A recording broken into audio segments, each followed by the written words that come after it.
अभी मेटेरियलिटी आनी है सामने, लेकिन तब तक ये सस्पेंशन चल रहा है सर। तो मैंने सेक्शन 61 के अंदर एक नोटिस निकालना है बस ASMT 10 के अंदर कि ये बता दो जी ये गैप क्यों आ रहा है, आपके इधर वाले में ज्यादा है, इधर वाले में कम है। और प्रैक्टिकली आपको इधर वाले में ज्यादा है वाले का कभी नोटिस नहीं आएगा, कम वाले में जरूर आएगा। और जहां कम वाले में आएगा आपको, वहां पर आपको एक एज ऑन डेट रिकंसिलेशन बना के रखनी है हर महीने। सर अब आप कहेंगे हो सकता है या नहीं हो सकता, करना तो पड़ेगा सर, क्योंकि रूल यही कह रहा है। फिलहाल के लिए मैं मान के चल रहा हूँ आज से 3 से 4 साल लग जाएंगे इसको चैलेंज करके हाई कोर्ट सुप्रीम कोर्ट जाने में। तब से 3-4 साल के अंदर अंदर जो सर हमारे को नया काम सीखने को मिलेगा।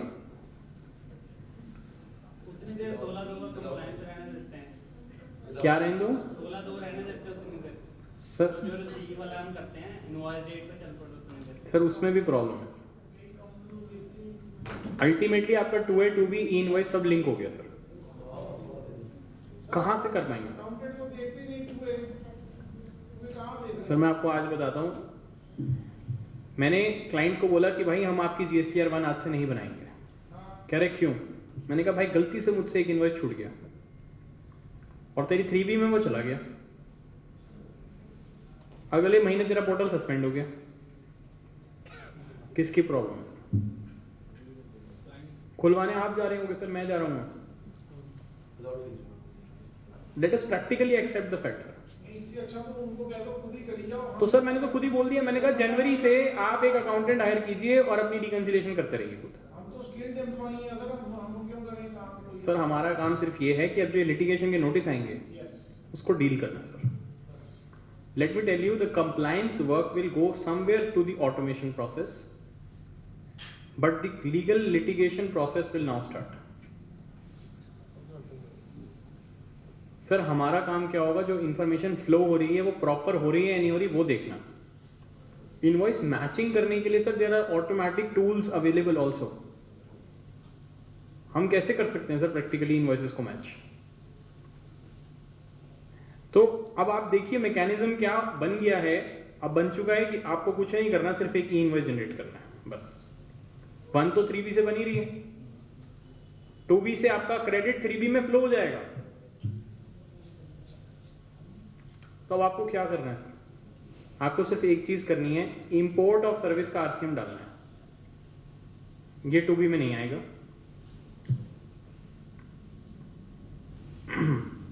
आपसे कोई इनपुट स्टॉक इन ट्रांजिट की वजह से छूट गया है, वो आपको मैनुअली डालना है। आपको कोई क्रेडिट स्टॉक इन ट्रांजिट में है और अभी नहीं लेना, वो रिमूव करना होगा। क्या अभी तक आप सबने एक प्रैक्टिकल चैलेंज समझने की कोशिश की सर? अब सबसे बड़ा प्रैक्टिकल चैलेंज सुनिए जो अनआंसर्ड है अभी। मतलब I will try to give my opinion on that, but still मैं आपसे रिक्वेस्ट करूंगा इस बार इस पर थोड़ा सा रिसर्च करें सर। सर एक सेक्शन होता है सेक्शन 16 सब सेक्शन 4, वो कहता है सितंबर के बाद आप क्रेडिट नहीं ले सकते, यही कहता है सर। लेट से कोई मार्च का इनवॉइस है सर, वो 2B में सितंबर तक नहीं दिखा, 2B में सितंबर तक नहीं दिखा, अक्टूबर या नवंबर में जाके दिखा दिया सामने वाले ने। आप कहोगे ऐसा कैसे हो सकता है, वो तो GSTR 1 में लेने ही नहीं देता उसको अक्टूबर की। सर क्या पता उसने मई की GSTR 1 होल्ड कर रखी हो आज तक। कुछ तो मार्च की GSTR 1 होल्ड कर लेते हैं। अगर उसने मार्च की GSTR 1 होल्ड कर रखी होगी तो sir 2B is a static document, वो जिस दिन दिखेगा उसी महीने में जाके फीड हो जाता है। ये अक्टूबर या नवंबर में जाके फीड इन हो जाएगा। क्या ये क्रेडिट 16/2 के हिसाब से आपको मार्च में सब कुछ रिसीव हो गया था, सामान भी रिसीव हो गया, आपने 180 दिन में पेमेंट भी कर दी, सब कुछ कर चुके हैं, क्या आपको ये क्रेडिट अलाउ होगा या डिसअलाउ होगा?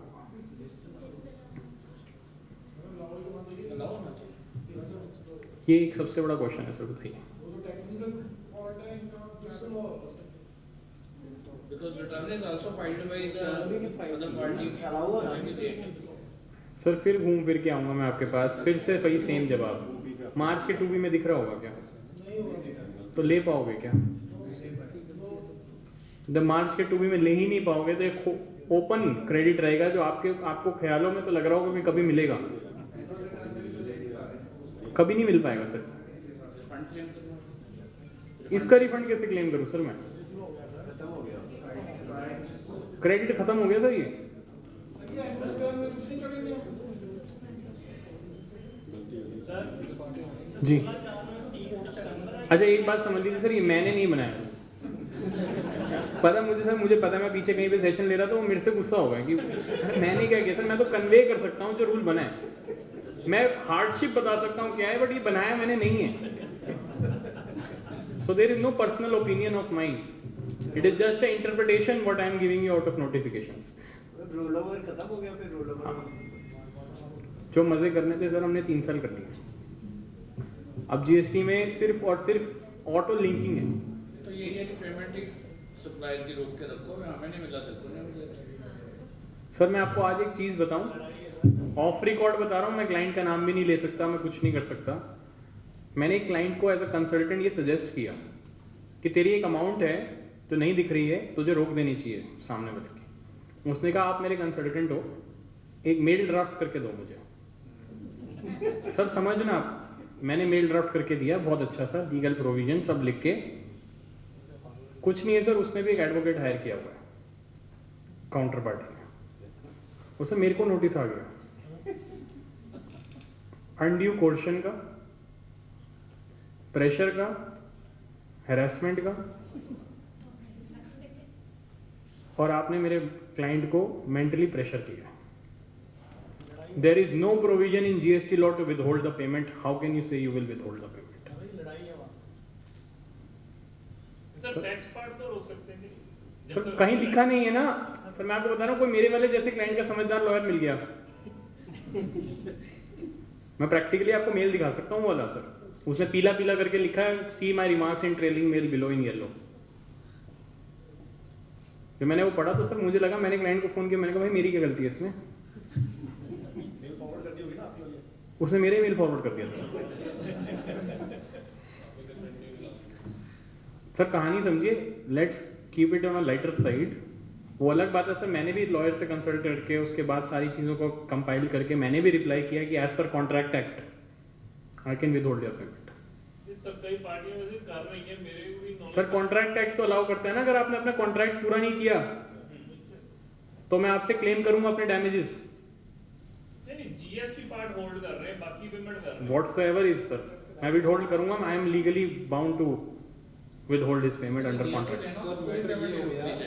एक तो लिटिगेशन है डिपार्टमेंट के साथ, एक लिटिगेशन है क्लाइंट के साथ कि ये क्लेम लेना है या नहीं लेना, एक तीसरी लिटिगेशन है क्लाइंट के आगे सप्लायर के साथ। मतलब हर जगह पे हम ही लोग इन्वॉल्व हो रहे हैं। सर आपको अपनी लिमिटेशंस को समझना पड़ेगा। हमें क्लाइंट के साथ हार्ट एंड सोल से नहीं काम करना, विधान समझिए। मैं आप सबसे एक रिक्वेस्ट करता हूं सर, मैं आज सुबह भी गाड़ी में जब आ रहा था सर, मैंने अपने क्लाइंट को बोला, मैंने कहा सर मैं आपको मेल दिखाता हूँ, yesterday evening I dropped him a mail, मैंने कहा I can not continue your work, take a handover. Sir आज 12 बजे वो ऑफिस में बैठा हुआ है, 12 बजे से, कि आप कब आओगे उसको पता ही नहीं सर, मैं दिल्ली में नहीं हूँ, बट ही सेड नहीं काम आप ही को करना पड़ेगा। सर कोई क्लाइंट छोड़ने को भी तो तैयार नहीं है आपको। एक बार मेरे कहने पे बोल के देखो सर, नहीं जाता क्लाइंट, नहीं भागता सर। जिंदर सर वो आपको आके हक से बोलेगा नहीं भाई मैं कम करा दूंगा, जाता नहीं है वो। मैंने पिछले 4 साल से टेस्टिंग कर रहा हूं सर, मैं जिस क्लाइंट से परेशान होता हूं उसको मना करता हूं, वो फिर कहता नहीं वो कराना तो आपसे ही पड़ेगा, क्योंकि सर हमें ही पता है ना हमने उसके रिटर्न में क्या किया। ये तो भगवान भी नहीं जानता सर उसके रिटर्न में क्या हुआ। सर ये बात आप एक्सेप्ट कर लीजिए, जब एनुअल रिटर्न बनाने लगते हैं तो आपको पता चलता है अच्छा ये भी तो हमने किया था शायद कुछ। फैक्ट ये है because we are not documenting it properly. But आज इस साल के अंदर, जब इस साल खत्म होगा ये वाला, तो ये सारी चीजें स्ट्रीमलाइन हो जाएंगी। So coming to the conclusion of this, आपने कहा इसका ओपिनियन दे दो कि आप इसमें क्या करते हैं। इस केस का कोई सोल्यूशन है आपके पास कि आप ये इनपुट बचा सकें? तो वैसे इनपुट तो वेस्टेड राइट है, 2% इंटरेस्ट नहीं सर, शशि सर कह रहे हैं 2% इंटरेस्ट दे दूंगा, आप कह रहे हो वेस्टेड राइट है। सर मैं ना एक अपने व्हाट्सएप पे ढूंढ रहा था, मेरे को मिला नहीं वो डॉक्यूमेंट, मैं शेयर करूंगा। There is one document between a circulation in internal department. वो डॉक्यूमेंट अराउंड 25 से 30 पेज का है, शायद जिंदल सर आपके पास हो, पता नहीं, 25 से 30 पेज का है सर. उसमें उन्होंने बोला है input tax credit is not a vested right. उन्होंने सुप्रीम कोर्ट के कम से कम अंदर 10-12 जजमेंट्स लगा रखे हैं जिसमें उसने लिखा it is not a vested right and court has upheld that. तो there are likely chances of losing also. मैं डिस्करेज नहीं कर रहा सर, मैं कह रहा हूं there exist other side of the coin also. बाकी देखा जाए तो 26 के बेस पे भी सारा सिस्टम चल ही रहा है. ये भी कोई शुरू की प्रॉब्लम है टीचिंग की, एक साल बाद नॉर्मली लगेगा. सर नॉर्मल लगेगा मैं, बट आपको बता रहा हूँ 1 साल हमारे लिए बहुत टफ होगा to switch to this mechanism. जब ई वे बिल आया था ना सर, हमें ई वे बिल एक्सेप्टेबिलिटी में भी इशू था. अब आप देखो ई वे बिल भी है, ई इनवॉइस भी है, GSTR1 भी है, 3B भी है, IFF भी है, PMT6 भी है, 15%. अभी मैंने 1% वाला क्लॉज डिस्कस नहीं किया. अभी 1% वाला क्लॉज भी एक, वो मैं डिस्कस करूंगा. बट मैं आज भी एज अ कंसल्टेंट यही बोलता हूं सर, 1% वाला clause is not to worry. I don't know sir उसको क्यों इतना हम वर्ड्स बना रहे हैं, वो ऐसा है ही नहीं कुछ. It has many exemptions. शायद आपके क्लाइंट पे वो लग ही नहीं रहा होगा सर, वो बहुत कम लोगों पे लग रहा है 1% वाला क्लॉज. अभी उस पे आऊंगा सर, पहले इसका सोल्यूशन दे दे, नहीं तो आप कहेंगे इसका सोल्यूशन क्यों रोक रखा है. कोई इसका वे आउट है क्रेडिट बचाने का?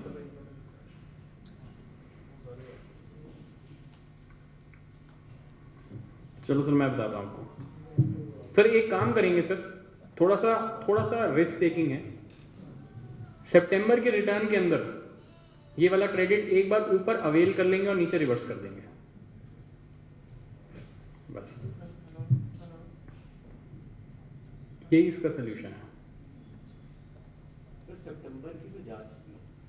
अभी नहीं ना सर, मैं आगे की डिस्कस कर रहा हूँ सितंबर की. लास्ट का मैं आप बताता हूँ क्या किया मैंने. सर 16(4) मुझे कहता है कि आप मार्च का कोई क्रेडिट सितंबर के बाद नहीं ले सकते. It talks about your first time availment, but it never talks about reavailment. This is availed and reversed. The first time availment is done. Now I am reavailing it. जब ये 2B में credit दिखेगा. पहले जो पुराने रहते हैं पहले उनको ले फिर रिवर्स करें, उसी समय रिवर्स कर दो. उसी समय रिवर्स करें तो टेक्निकली आपने लॉ को ब्रीच कर दिया उसी समय. पर सर अगर सितंबर तक पता लग जाए फिर तो वैसे ही क्लेम करने प्रॉब्लम है. पता सर मैंने तो आपको बोला कि 2B में नहीं दिख रहा सर. आपको पता तो मार्च से है.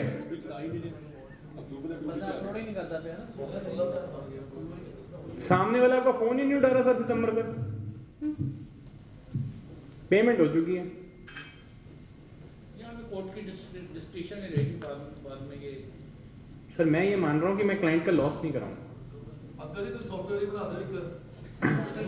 और आपने देख लिया मेरे पैसे नहीं आई ना, अब मेरे सॉफ्टवेयर बनाने से. Sir now the department had started asking for creditor ageing. क्यों? क्योंकि अगर आपने क्रेडिटर एजिंग में 180 दिन से ऊपर जो भी हैं, now they have started implementing this also. अब इस पे भी स्टैंड सुन लीजिए सर. एज एन ऑडिटर आपको क्या करना होता है. अगर एज ऑन 16 जनवरी 2021 जो कि आज की डेट है, अगर आप आज ये कंडीशन चेक कर रहे होते हैं और आप देखते हैं कि कोई 19-20 का क्रेडिट 180 दिन से ज्यादा ऊपर खड़ा हुआ है आज तक जो पे नहीं हुआ, then as an auditor your responsibility is to get it reversed. If let us say it has been paid, तो आपका काम सिर्फ क्या है? इंटरेस्ट निकालने का. Are you getting my point sir?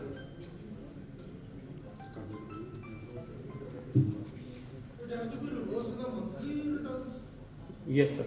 जिस ऑडिटर कैसे जाएगा? नहीं मंथली रिटर्न में नहीं, रिवर्सल अगर मैं आज करा रहा हूं ऑडिटर के, तो मैं तो DRC3 से कराऊंगा ना सर. एज एन ऑडिटर तो DRC 03 से कराओगे. Yes sir. It will reflect in GSTR1. नहीं सर, ये 180 दिन में आपने पे नहीं किया ना, तो ये क्रेडिट रिवर्सल के लिए मैं DRC3 बना दूंगा सर बस. बस। DRC 03 पे थोड़ा सा काम हुआ सर, जितने तो आपने वॉलंटरी फाइल किए उनको तो वो पूछ ही रहे, जहाँ पे आपने DRC 03 एनुअल रिटर्न के थ्रू भेजा है Yes. वहाँ पे नोटिस आ रहे हैं कि इसकी क्लैरिफिकेशन दे दो। सर मैं ये सजेस्ट करता हूँ हमेशा कि जब आप डीआरसी बना रहे हो नीचे एक रिमार्क्स का कॉलम होता है, उसमें वो ऑब्जर्वेशन लिख दिया करो कि आप क्यों डीआरसी सबमिट कर रहे हो। वो सारी डिटेल लिखनी है वो जरूरी है सर, वो मिस कर जाते हैं सर। फिर आपको तो 6 महीने बाद खुद ही नहीं याद होगा कि सर मेरे पास बहुत सारे केसेस ऐसे हैं जहाँ पे कुछ लोगों ने क्लाइंट को सजेस्ट किया कि डीआरसी बनाना है, क्लाइंट ने कैश लेजर में पैसा भी डिपॉजिट कर दिया, डीआरसी आज तक पोर्टल पे बना सेव्ड है 2017-18, वो सबमिट करना भूल गए। So it is not a submission of DRC, अगर वो सबमिट नहीं हुआ तो सर वो माना नहीं जाएगा। सर लोगों पोर्टल की स्क्रीनशॉट लेके रख रहे हैं कि हमने सेव तब से किया, वो देखो PMT 06 चलान से ज्यादा कैसे और उसमें पैसे डिपॉजिट करते होंगे जैसे CGST SGST अलग-अलग है। आप 6 का पूछ रहे हो, ये वाला QRMP के लिए। QRMP वाला जो PMT 6 होगा ना सर, अभी उसके दर्शन होंगे सबको कुछ टाइम में, बट उसमें जहां तक हमें पता है कि एक 35% का ऊपर लिखा होगा, आप FSM सिलेक्ट कर रहे हो तो टिक कर दो, वो ऑटोमेटिकली 35% की लायबिलिटी निकाल के दिखा देगा। ठीक है, अगर आपने SAM सिलेक्ट किया तो आपके पास ऑप्शन होगा सेल और परचेज भरने का और लायबिलिटी निकालने का। Sir if you ask me, if you go into QRMP, better is to go for FSM because it has no interest implication first, it has no headache of month 1 month 2, second month 3 अगर में आप पहुंचकर जितना भी निकलेगा sir वो तो जमा करना ही था, उल्टा आपको वर्किंग कैपिटल लीवरेज मिल जाएगा सर इसमें। If you ask me, I will go for 35%, क्योंकि उससे फायदा है ना सर, मेरे को सिर्फ 35 ही जमा करना पड़ रहा है ना, और पता लगे पिछले क्वार्टर में मेरा कुछ भी नहीं था तो कुछ जमा नहीं करना पड़ा। Option 1 success can be change. Yes sir, और मैं QRMP में एक चीज बताना भूल गया आपको, QRMP का वंडरफुल पार्ट ये है कि आपके 5 GST नंबर एग्जिस्ट करते हैं, तो आप इसमें QRMP लो, इसमें मत लो, इसमें लो, इसमें लो, इसमें मत लो, योर चॉइस। सर मैंने वो पूछना है टैक्स जैसे अलग-अलग होता है CGST SGST वो 35% CGST, 35% SGST, 35% IGST अलग कैलकुलेट होगा, सेस भी अलग होगा सर। जो मतलब अगर पिछली बार CGST SGST बना तो वो ही यस सर, पिछली बार अगर आपका 10,000 रुपये CGST में बना, 10,000 रुपये SGST में बना और 5,000 रुपये IGST में बना था तो इसका 35% कैलकुलेट होगा। अगर लास्ट मंथ पहले हमारे 2 मंथ में IGST नहीं था तो नहीं होगा इस बार जमा, इस बार नहीं होगा जमा।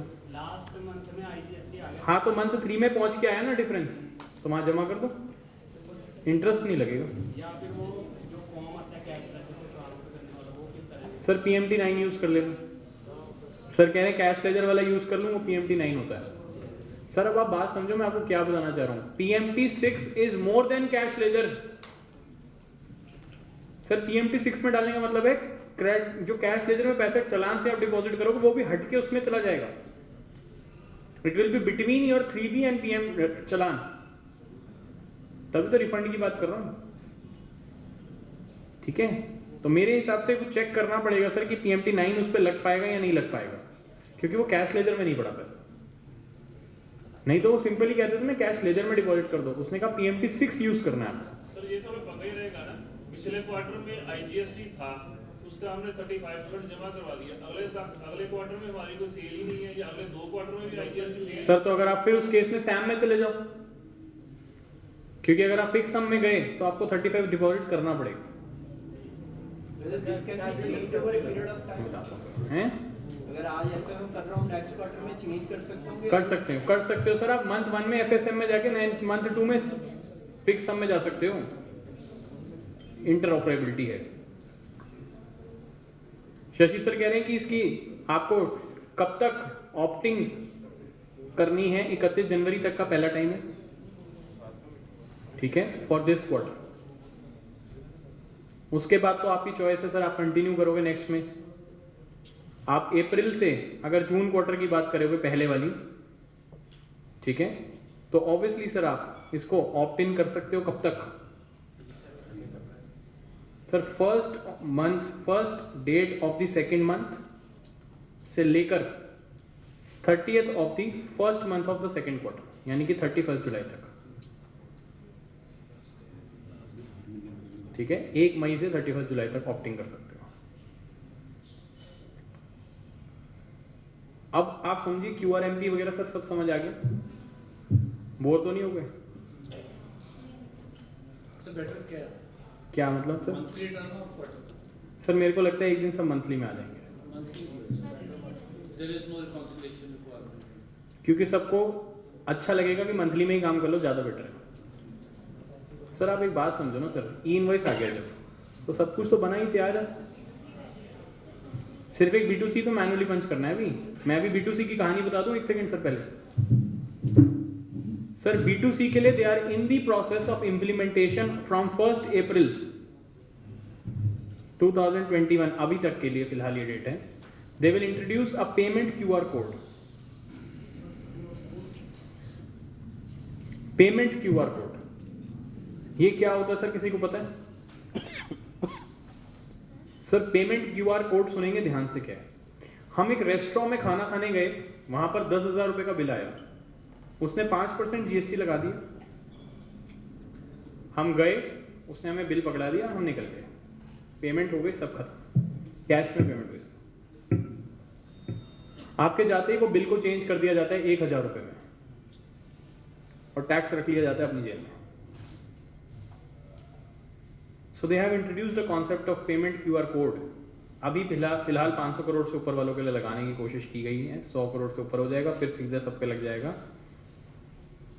इसमें क्या है सर, जो कस्टमर होगा उसको अपने फोन से या कोई डिवाइस से QR कोड स्कैन करना होगा पेमेंट करते समय। अब आप कहते हो मेरे पास स्मार्टफोन नहीं है, तो फिर जो सेलर है वो QR कोड स्कैन करके डिटेल पंच करेगा उसी समय, उस इनवॉइस के ऊपर लिखा आएगा यू हैव पेड दिस,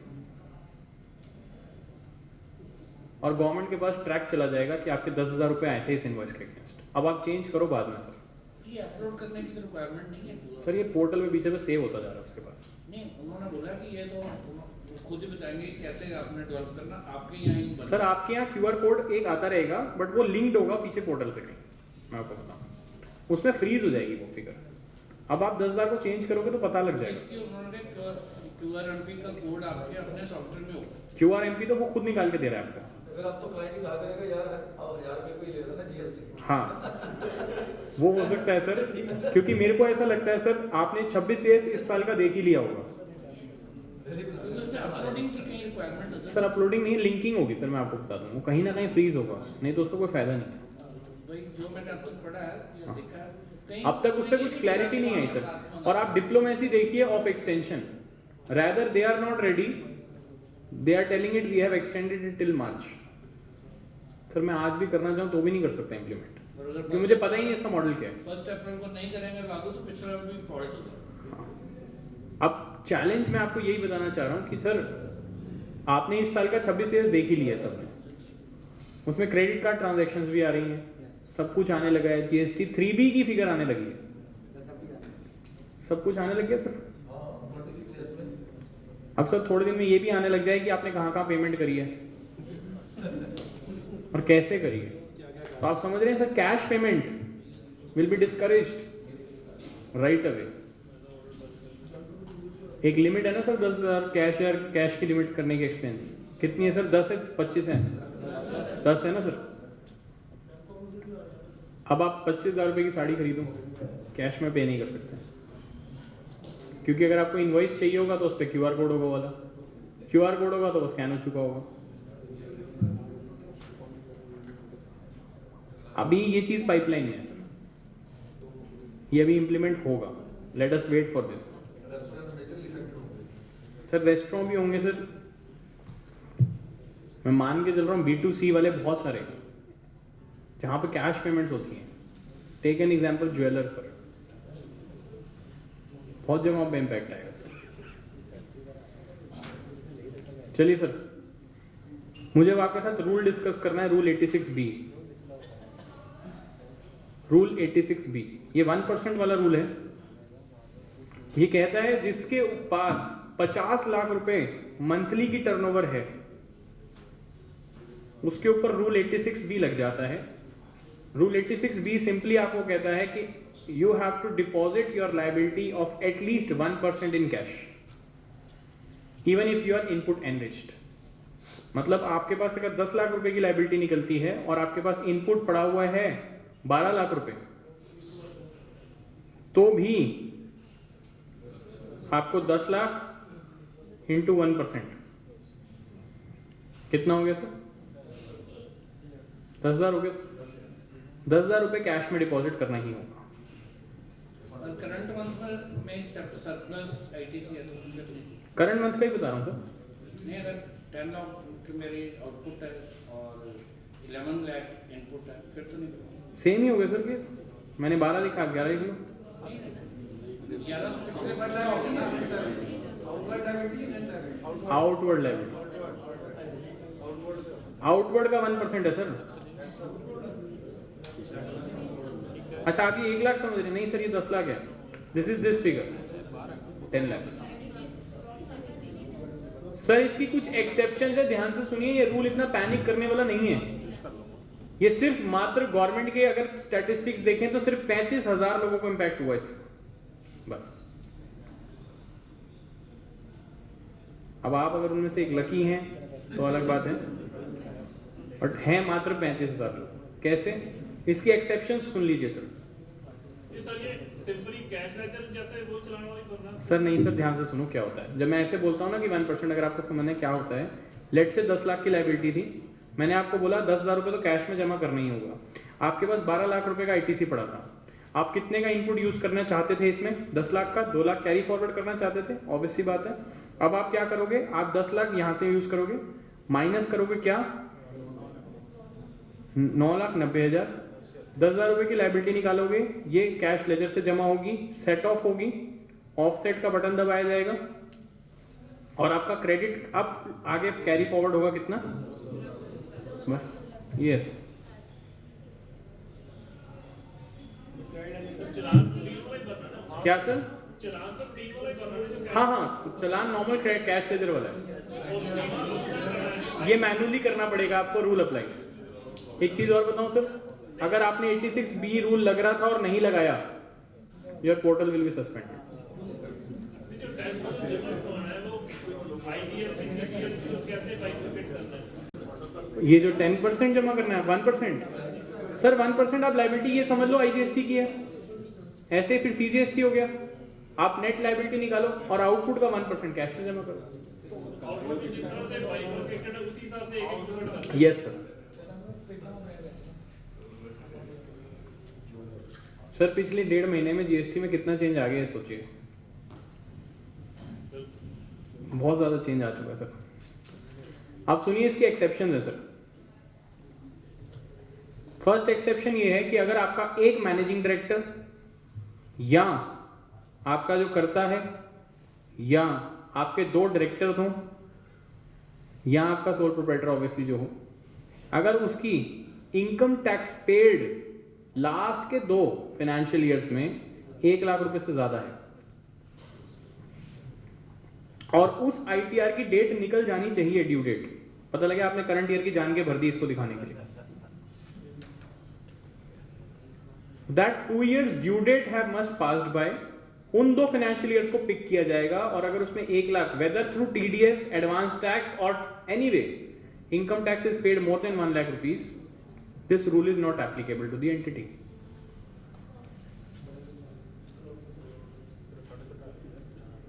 ठीक है? Yes sir. Sir, during 2 previous financial year for which due date have been passed. Sir refund minus assessee का क्या कह रहे हो सर? रिफंड माइनस कर दीजिए। क्या सर?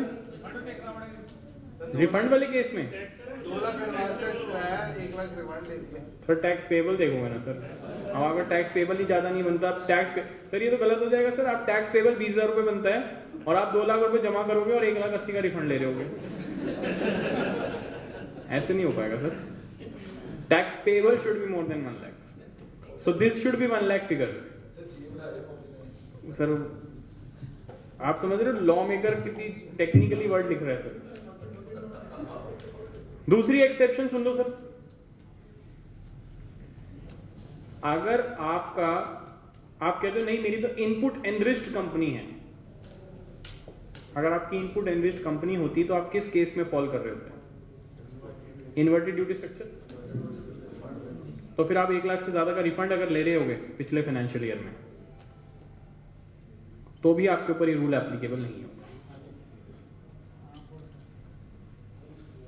सर कॉन्सेप्ट समझिए, what they want to target. They wanted to target the fake company, fake entities. अगर किसी के डायरेक्टर 1 लाख से ज्यादा टैक्स जमा कर रहे हैं, इसका मतलब वो एंटिटी सही होगी, वो ये मान रहे हैं, प्रिजम्पशन है। किसी ने इन्वर्टेड ड्यूटी स्ट्रक्चर में 1 लाख से ज्यादा का रिफंड दिया, इसका मतलब वो एंटिटी एग्जिस्ट करती होगी, उसका डिलीजेंस हो चुका होगा ऑलरेडी रिफंड के टाइम पे, उस पर 1% का रूल नहीं लगता होगा। कंपनी एक्सेप्ट पे अगर इनकम टैक्स 1 लाख से जमा, नहीं वो नहीं है। वहाँ पे टाइम 2 साल अगर उसने भी अप्लाई नहीं किया रिफंड पे किस चीज का? ड्यूटी स्ट्रक्चर में हाँ तो नहीं किया तो फिर ठीक है, फिर तो आपको खुद भी इनपुट की जरूरत नहीं पड़ती थी, वो ये मान रहे। पे करना पड़ेगा फिर। हाँ फिर पे करना पड़ेगा सर। जब टर्नओवर है 50 लाख की या 6 करोड़ साल की, वो करंट एक्सपेक्टेड के प्रीवियस ईयर करंट तो चलती जाएगी सर, जैसे महीना पास हुआ इसमें आपको लगा 50 पार हो गया तो 86 भी लग गया।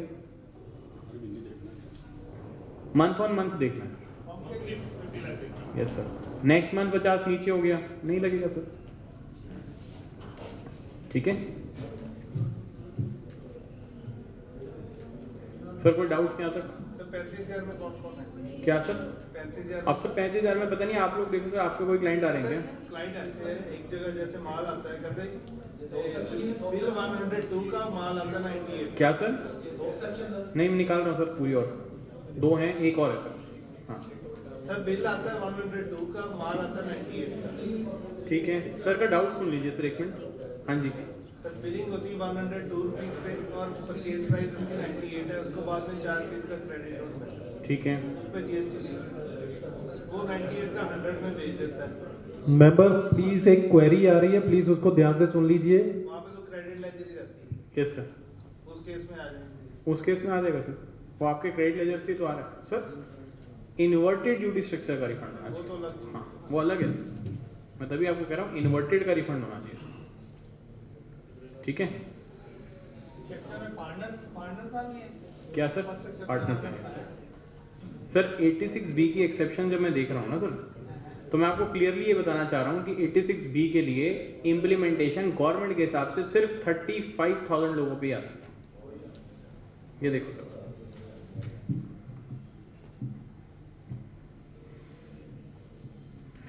सर यहां पर लिखा है paid the income tax of 1 lakh rupees,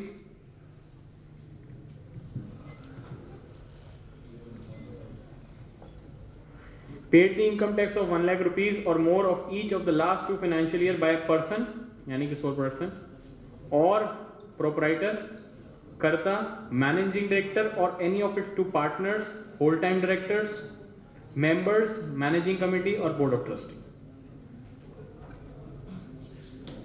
ठीक है सर। नेक्स्ट देखो sir, ITC on zero dated supply, जो कि शशि सर ने बोला था एक्सपोर्ट के केस में भी तो रिफंड होता है,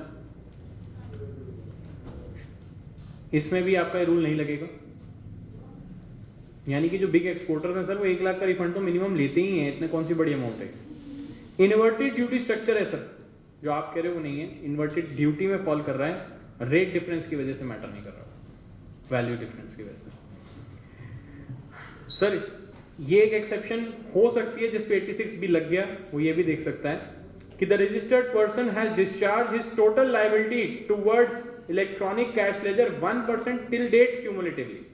अगर वो आज तक की लायबिलिटी निकाले और देखे कि मैंने कैश लेजर में 1% से बहुत ज्यादा जमा कर रखा है, तो भी ये रूल से बाहर हो जाता है। किसी एक महीने में ज्यादा करा दिया अदरवाइज नहीं करवा। सर देखो ना, फिर आप टिल डेट निकालोगे ना, लेट से मार्च अप्रैल से शुरू हुए, अप्रैल मई जून जुलाई अगस्त में पहुंच के अगर मैं देख रहा हूं तो यहां पर कट ऑफ देखूंगा, यहां तक देखूंगा कितनी लायबिलिटी निकलती थी, यहां तक देखूंगा कितना इनपुट था, यहां तक देखूंगा कितना कैश था, इस टोटल आउटपुट का 1% करके देखूंगा, अगर ये बहुत ज्यादा है तो इस महीने में नहीं लगा रूल। सर उनका सिर्फ और सिर्फ ये रूल टारगेट करता था फेक एंटिटी, बस। ठीक है सर। बाकी तो गवर्नमेंट एंटिटीज पे लगता नहीं सर ये। हाँ सर, ये देख रहे हो आप, इन पे नहीं लगता सर।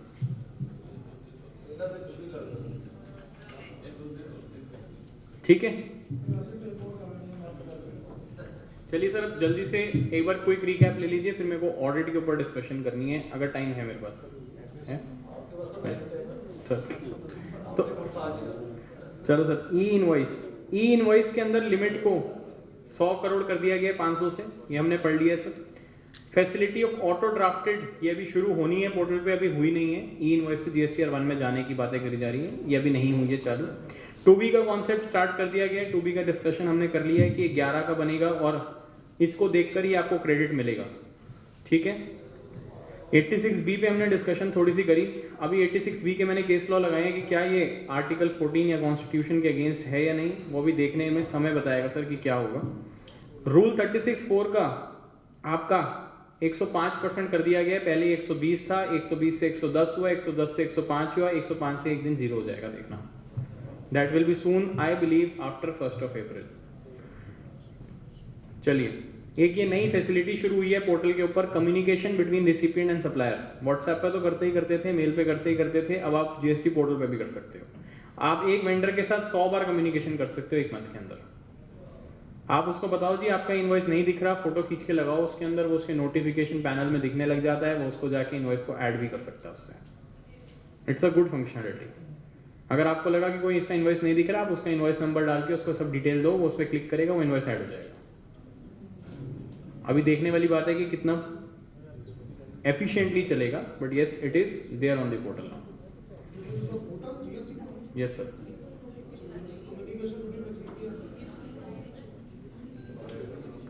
ई-वे बिल की लिमिट को 100 किलोमीटर से 200 कर दिया गया है। ये लोगों को लग रहा था अच्छा हुआ या अच्छा नहीं हुआ, ये हाफ कर दी गई है लिमिट।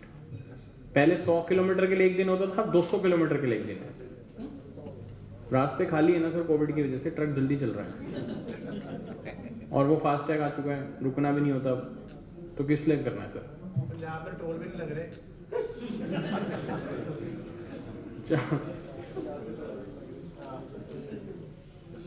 सर ये बहुत एक इंपॉर्टेंट चीज चेंज हुई है लॉ के अंदर, इंप्लीमेंट हो गई ये चेंज, तो पिछले बजट में हो गया था। D linking of debit note and credit notes. अब आपके इनवॉइस को डेबिट नोट और क्रेडिट नोट से लिंक नहीं करना है आपको, पहले करना होता था।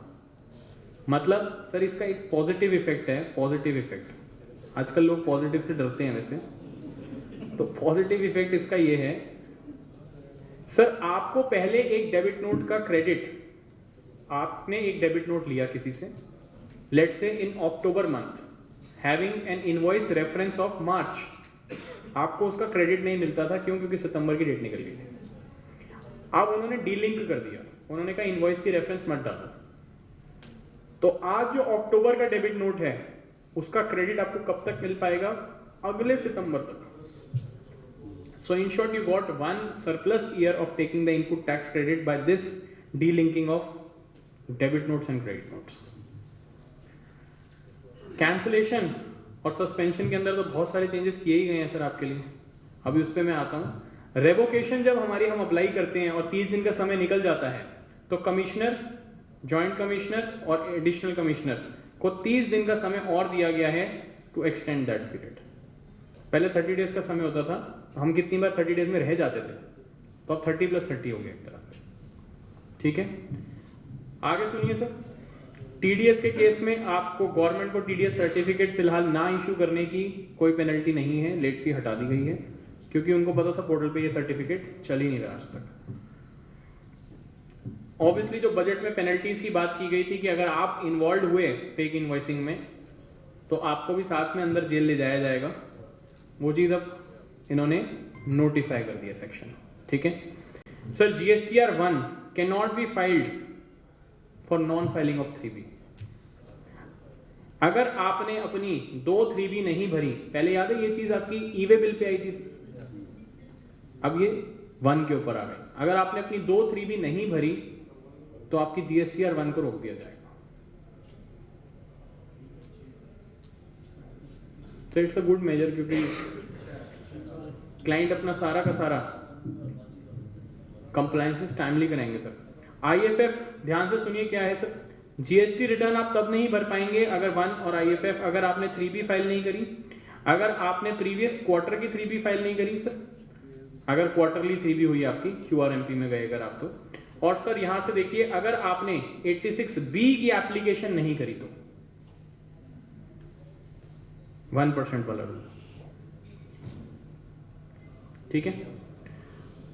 तो अब आज की डेट में हमारे पास इनपुट टैक्स क्रेडिट के ऊपर इतने सारे रिस्ट्रिक्शंस हैं। पहले तो 16(1) और 16(2) चेक करो, फिर ये चेक करो कि वो ब्लॉक्ड है या नहीं है, फिर अगर ब्लॉक नहीं है तो 2A 2B चेक करो, चेक करने के बाद ये चेक करो कि 180 दिन में पेमेंट हुई नहीं हुई, उसके बाद भी नहीं हुई तो ये चेक करो कि क्या वो 2A 2B में 105% तो नहीं ले लिया सामने वाले ने, ले लिया होगा ना लिया हो तो ये चेक करो कि कोई कॉमन इनपुट तो नहीं था जो रिवर्स करना हो। ये करने के बाद भी आपको अगर लगा कि क्या पता ये सब हो जाने के बाद भी उस पर 1% वाला रूल लग रहा हो तो उसको कैश में डिपॉजिट करना था, उसने वो भी यूज कर लिया। और ये सब करने के बाद भी आपने इतना कुछ कर लिया और आपको पता चला उसका क्रेडिट लेजर ही ब्लॉक्ड है। तो now we have different types of hurdles for input tax credit.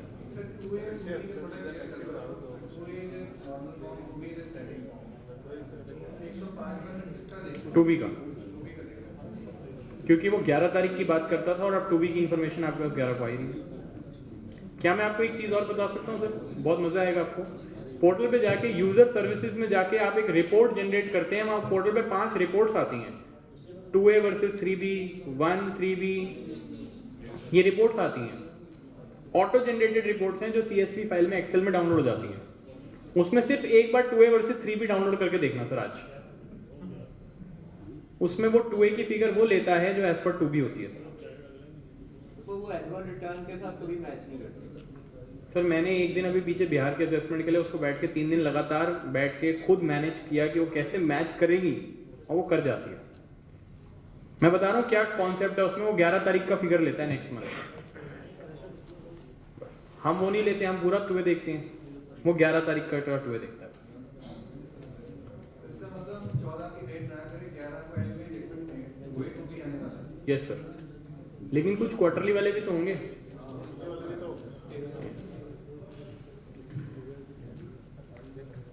चलिए सर, ये सारी चीजें दिसंबर की टर्म्स जो है उस पर एप्लीकेबल है सर मैंने इस ये वाला कोई क्वेश्चन मेरे से जब भी पूछता हूँ उस पर एक आंसर देता हूँ सर, समझना मेरी बात। Department will try to implement it retrospectively from December, however in my view it should be applicable from January. मैं आपको एक छोटा सा एग्जांपल दूंगा, आप समझ जाएंगे मैं ऐसा क्यों कह रहा हूँ सर। आप लोगों ने पीछे देखा था एक्ट में अमेंडमेंट हुई थी रिगार्डिंग इन्वर्टेड ड्यूटी स्ट्रक्चर का रिफंड टाइम पीरियड के ऊपर। क्या अमेंडमेंट थी सर?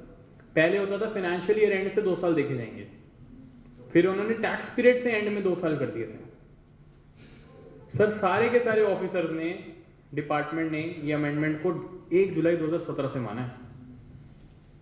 वो ये कह रहे हैं आपने जो रिफंड अप्लाई भी कर रखा है ना, या अब आप कर रहे हो, लेट से वो अमेंडमेंट आई थी 1 फरवरी 2019 को, लेट से, तो वो मेरे हिसाब से होता कि 1 फरवरी 2019 के बाद जो रिफंड अप्लाई किए जाएंगे उस पीरियड के, उस पे वो अमेंडमेंट लगनी चाहिए थी।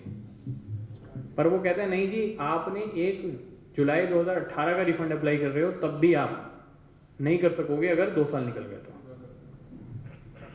सो टेक्निकली मैं आपको ये बताना चाह रहा हूं, जो चीज ओपन है सर वो कोशिश करेंगे बैकडेट से इम्प्लाई करने की।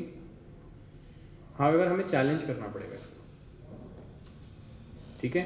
तो ये होगा आज से ही, होना जनवरी की रिटर्न से ही चाहिए सर, पर वो लगेगा बैकडेट से लगाने लग जाएंगे सर। तो 1 महीने का हमारी लड़ाई तो रहेगी डिपार्टमेंट से इसमें, ठीक है। एक आधार ऑथेंटिकेशन का रजिस्ट्रेशन प्रोसेस में चेंज किया उन्होंने। पहले उन्होंने कहा था कि 3 या 4 दिन लगते थे रजिस्ट्रेशन में, अब उन्होंने उसको 4 से हटा के 7 दिन कर दिया है। और अगर आप आधार ऑथेंटिकेशन नहीं करा पाते और फिजिकल विजिट कराना चाहते हो तो आपकी रजिस्ट्रेशन होगी 30 दिन के अंदर। इसमें भी मजेदार काम ये है कि आपने आधार ऑथेंटिकेशन करवाई है, स्टिल ऑफिसर की कॉल आ जाती है विजिट करने जाना है। Yes sir. और डिनाई कर सकते हो आप सर आप रिजेक्ट हो जाता है सर, और कुछ नहीं करता सर, वहां से बस वो डेफिशिएंसी निकालते हैं सर, उसमें रिजेक्ट करते हैं। पैसे लगते हैं उसके सर कुछ नहीं है सर, एक बात जिंदगी में सर रूल बना लिया है सर हमने। इनकम टैक्स एक्ट है, GST एक्ट है, फेमा एक्ट है, आरबीआई एक्ट है, कुछ भी है सर, वहां सब में लिखा हुआ सेटिस्फाई द ऑफिसर। सर लिखा तो होता है एक्ट में sir, to the satisfaction of officer. अब कभी भी आप सेटिस्फेक्शन सेक्शन 2 में जाके पढ़ लो, नहीं मिलता। प्रैक्टिकल चीजें हैं sir this is practically in the law. क्या सर है सर? अब आप, मैं क्या झूठ बोल रहा हूँ, आप कोई भी एक्ट उठा लो, उसमें नहीं लिखा कि सर सेटिस्फाई होना चाहिए। आपकी अपील तब मानी जाएगी जब वो सेटिस्फाइड हो। आपकी डिले को कंडोन तब किया जाएगा जब ऑफिसर सेटिस्फाई हो। आपको रजिस्ट्रेशन तब मिलेगा जब ऑफिसर सेटिस्फाई हो। आपकी 3B की स्क्रूटनी नहीं मानी जाएगी जब ऑफिसर सेटिस्फाई हो। तो सारी कहानी घूम फिर के आती कहाँ है sir? Satisfy the officer. Sir इसमें एक क्वेश्चन माइंड में है, ट्रांस 1 कब तक देख सकते हैं? ट्रांस 1 की सर ट्रांस 1 की ना सारी वेरिफिकेशन हो जानी चाहिए थी बाय द एंड ऑफ 2018। कब तक जा सकते हैं, कितने साल? सर असेसमेंट तो कितने साल भी, सर देखिए ध्यान से सुनिएगा। फ्रॉड वाला पीरियड जो नहीं, वो 4 साल वाला पीरियड है, उसमें आप ध्यान से सुनिए। सेक्शन 73 के पीरियड में जाऊंगा मैं तो, कि it is not a fraudulent intent. तो उसमें आपके पास from the due date of annual return है। From the due date of annual return क्या थी सर? जनवरी तक पहुंच गई थी सर, 5 फरवरी 2020 तक पहुंच गई थी ये डेट। वो 5 फरवरी तक पहुंच गई थी एक्चुअली। तो वहां से अभी 4 साल काउंट करने हैं। अभी तो बहुत लंबा टाइम है आपके साथ चाय पीने का। तो ये ग्रांट करके 7 दिन कर दी गई है सर, 3 दिन से। और अगर आप नहीं करा पाते तो ये 30 डेज के अंदर होगी आपकी रजिस्ट्रेशन। पहले रजिस्ट्रेशन का टाइम मैक्सिमम था 3 दिन, जबकि 4 वर्किंग डेज में आ जाता था। अब उसने 7 दिन का समय कर लिया है सर। यहां से देखिए सर, कैंसिलेशन ऑफ रजिस्ट्रेशन के अंदर जो मैं आपसे रूल 21 के डिस्कशन कर रहा था, यहां पर क्या लिखा है? Following additional reasons have been added where the registration can be cancelled. Officer की पावर कहां इंक्रीज हुई है, ध्यान से सुनिए sir. If you avail any credit in violation of section 16 और रूल्स मेड देयर अंडर, यानी कि 36(4), 86(b), any credit which you avail more than what the rules prescribe, तो आपकी रजिस्ट्रेशन कैंसिल हो सकती है sir. If you furnish your GSTR 1 for 1 or more tax period in excess of details provided in 3B, आपका registration सीधा cancel हो जाएगा। पहले सस्पेंड कर देगा वो, फिर कैंसिल होगा। यहाँ मेटेरियलिटी, अगर आपने रूल 86B को वायलेट किया, यानी कि 1% वाला रूल आप पे लग रहा था और आपने वायलेट किया, तो भी आपकी रजिस्ट्रेशन कैंसिल हो जाएगी। अगेन कैंसिलेशन कब नहीं होती sir? To the satisfaction of officer. तो लास्टली तो सर हमें उनको समझाना ही पड़ता है सर। 86B में जैसे लिखा है रूल 1% वाला, अब कोई प्रोप्राइटर या जैसे भी है वो 1 लाख का टैक्स भर रहा है, तो GST डिपार्टमेंट को कैसे पता लगेगा और कैसे कैंसिल कर पाएंगे वो? सर उसी के लिए तो आपको पहले बुलाया जाएगा। सो मोटो तरीका होगा। कैंसिलेशन सो मोटो नहीं है, सस्पेंशन सो मोटो है। कैंसिलेशन विदाउट अपॉर्चुनिटी नहीं है, ठीक है। यहां पर लिखा है sir without the opportunity of being heard. ध्यान से देखिए, सस्पेंशन की बात कर रहा हूं of registration under 21A without giving the opportunity. अब ये चीज अल्ट्रा वायर्स है सर, हो सकता है ये सुप्रीम कोर्ट में चैलेंज भी की जाए, because how can you give anyone a chance कि आपने उसको चांस ही नहीं दे रहे और आप उसका रजिस्ट्रेशन सस्पेंड कर रहे हैं। सुप्रीम कोर्ट ने कमेटी बना दी।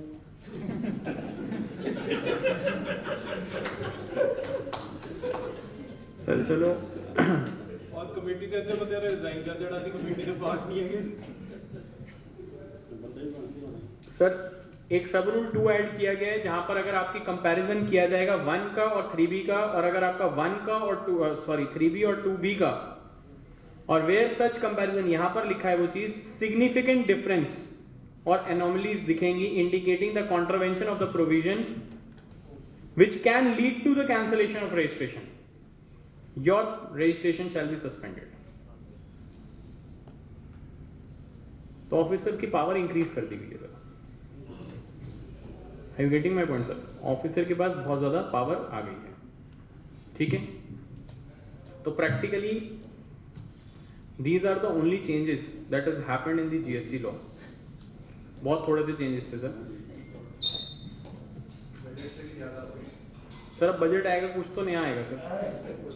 तो यही है कि पेपरलेस है 100 साल। ये मैं आपके साथ सर एनुअल रिटर्न का नया फॉर्म शेयर कर दूंगा। हाउएवर अब आपको ध्यान रखना है कि अभी आपको ताज़ा एनुअल रिटर्न का फॉर्म याद है, तो अभी आप 2 मिनट में जज कर लेंगे कि क्या चेंज हुआ और क्या नहीं हुआ। 19-20 के लिए जो कि हम ऑडिट अप कर रहे हैं, गवर्नमेंट ने वहां पर एक रूल ये वाला ये लाइन ऐड कर दी है एनुअल रिटर्न के अंदर, that the tax payer shall report the values pertaining to the financial year only, that is the value preceding the financial year shall not be reported again. क्या sir? अच्छा, यहाँ पर एक challenge रहता है sir, पता नहीं आप लोगों ने इस चैलेंज को फेस किया नहीं किया सर इस साल। कौन से टेबल में है ये? टेबल 4, 5, 6 तीनों में किया सर। राइट सर, मैं आपको बताना चाहता हूँ ये चैलेंज आप लोगों ने फेस किया या नहीं किया एनुअल रिटर्न में, मुझे बताएंगे सर। पिछले साल आपने कोई एडवांस पे जीएसटी जमा कर दिया था जो कि सर्विसेज पे होता है। 2017-18 की बात कर रहा हूं मैं। चलो अब आप कहोगे 18, 19, 19, 20 पढ़ा देते हैं। ये 18, 19 में एडवांस पे किया, ठीक है। 19, 20 के अंदर आपने इसका इनवॉइस इशू किया है। क्या आपके टेबल नंबर 4 के अंदर एनुअल रिटर्न के अंदर ये ऑटो पॉपुलेट हो नहीं रहा होगा? हो रहा होगा सर, क्योंकि जीएसटीआर 1 में है। क्या इस पे 2 बार टैक्स नहीं जा रहा सर? पिछली बार की एनुअल रिटर्न में ये एडवांसेस वाले 4F टेबल में दिखा, ठीक है। इस बार आपके ये 4B में दिख रहा है, तो डबल टैक्स नहीं हो गया सर? तो इन माय ओपिनियन सर आपको ये 4B से रिड्यूस करना होता है। तो कोई जितना ही कह ले सर कि ये फाइनेंशियली ओनली, कहीं ना कहीं स्पिल ओवर इफेक्ट्स हैं। कभी इस पे डीप डिस्कशन करेंगे सर 1920 के फॉर्म पे, बट अभी आप अमेंडमेंट्स नोट करते जाइए सर। यहां पर 19-20 लिखा है अब उन्होंने, यानी कि आपको जो net of debit note credit note देने का ऑप्शन था वो स्टिल कंटिन्यूड है, आपसे स्नैच अवे नहीं किया गया, ठीक है। सिमिलरली आपको यहां पर बोला जाता था एग्जेम्प्ट, निल रेट, नॉन जीएसटी सारा एग्जेम्प्ट में डाल देना, ये अभी भी कंटिन्यूड है, ये आपसे स्नैच नहीं किया गया है, ठीक है। इस बार आपके लिए एक नई चीज आई है, कहां पर? टेबल नंबर 6 के अंदर। टेबल नंबर 6 में आज तक आपसे बोला जाता था इनपुट सर्विस कैपिटल गुड्स का आईटीसी अलग अलग करके मत दिखाओ, लेकिन इस बार उसने बोला है इनपुट और कैपिटल गुड्स को अलग दिखाना है। इनपुट सर्विस को आप मर्ज कर सकते हो इनपुट्स के अंदर, बट कैपिटल गुड इस बार अलग मांगेंगे। फिर 2020-21 के ऑडिट में आपसे तीनों चीजें अलग मांग लेंगे और फॉर्म पूरा इंप्लीमेंट हो गया। सर आप समझिए बात को, 21-22 में उन्होंने HSN मैंडेटरी कर दिया है ऑलरेडी, हो गया सर मैंडेटरी HSN। 5 करोड़ से नीचे वाले में B2B पे है सिर्फ 4 डिजिट, 5 करोड़ से ऊपर वाले में 6 डिजिट है सर सब। तो अगले मेरे को लगता है सर 20-21 के ऑडिट में आपसे HSN वाला जो कॉलम है वो भी मांगा जाएगा। So be prepared for now only, from now, कि आपको कैसे उसको तैयार करना है फिगर्स। फिलहाल इस ऑडिट में तो नहीं है आपके पास में 19-20 में। अगेन जहां जहां कैपिटल गुड्स आ रहा है वहां वहां कैपिटल गुड्स आपको अलग देना है सर इस बार। मूविंग फर्दर सर, यहां पर आपके लिए क्या बोला गया है? अगेन जो आप सारा का सारा 7H में डाल सकते थे, आज आपको फिर वही 7H वाली ऑप्शन कंटिन्यू रखी गई है इस साल के लिए भी, ठीक है। यहां पर टेबल नंबर 8 में आपके लिए लिखा गया है सर यहां पर कि यहां पर वो 2A की फिगर दिखेगी जो 1 नवंबर 2020 तक बना होगा। 8A में वो फिगर आ रही होगी जो 2A 1 नवंबर 2020 तक बना होगा। और साथ में उन्होंने यहां पर 8C में लाइन चेंज करके लिख दिया है कि 16/4 यानी कि अगले सितंबर तक ही जो क्रेडिट अलाउड था वही यहां पर लिख सकते हो आप। जो लोग कहते थे ना मार्च एंड तक का अलाउड है, वो उन्होंने उसको क्लैरिफाई कर दिया, ठीक है सर। आगे देखिए सर फॉर्म में, यहां पर उन्होंने आपके पास टेबल नंबर 12 और 13 में जो ऑप्शन था not to fill this table, आज भी कंटिन्यू रखा है सर। आपने कितना आईटीसी पिछले साल का अगले साल में रिवर्स किया, कितना ITC इस साल का अगले साल में लिया, यहाँ पर आपके पास ये फिगर्स ऑप्शनल में है, ठीक है, आप चाहें तो नहीं भी भर सकते हैं। यहाँ पर उन्होंने इस बार एक इंस्ट्रक्शंस ऐड कर दिए सर, टेबल नंबर 10 और 11 के लिए। ये मैं आपसे बोलूंगा फिर, ये बहुत इंपॉर्टेंट है, क्योंकि उन्होंने क्लियरली बोल दिया कि आपको कौन सा टेबल रेफर करना है GSTR 1 का ये भरने के लिए। पहले हम अपनी मनमर्जी से करते थे कि हमें लगता था कि वो फिगर वहां चली गई होगी तो वहां कर दें, हमें तो ये पता होता था कि सिर्फ टर्नओवर मैच ही तो करानी है। But particularly now this table has a good instructions कि सितंबर 20 तक जो आपने GSTR 1 में शैल भी डिक्लेयर्ड है सर, यहाँ पे मे नहीं है सर, शैल, तो we have to go as per the instructions.